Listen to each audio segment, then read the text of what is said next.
into my eyes and show me your adventures I haven't seen.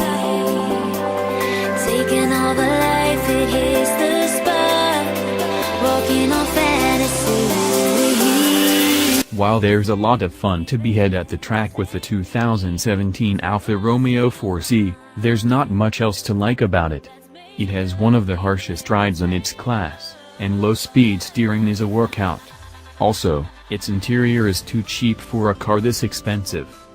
If you measure the worth of a car purely on performance, the 4C ticks many boxes. It has a responsive ride, communicative steering, at high speeds, and outstanding power. With the 4C, Alfa Romeo challenges the notion that a luxury sports car must be loaded down with lots of high-tech features. However, the Italian automaker may have gone too far with this concept. You don't get power steering with the 4C in any trim. While that might be great at the track by providing excellent feedback, you're going to be cursing when you have to parallel park this two-seater. To make matters worse, rearward visibility is abysmal. You'll want the optional rear parking sensors or a buddy to spot you, maybe even both. It's also hard to get in and out of the 4C.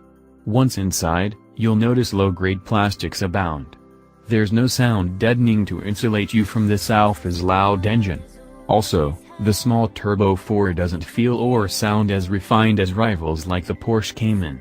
The 4C's engine has a great power-to-weight ratio, which equates to exhilarating acceleration. However, it's not as fast as the Chevrolet Corvette. Our team brings a combined 75 years of automotive experience to the table. While we're passionate about cars, we are also dedicated to providing good advice for consumers.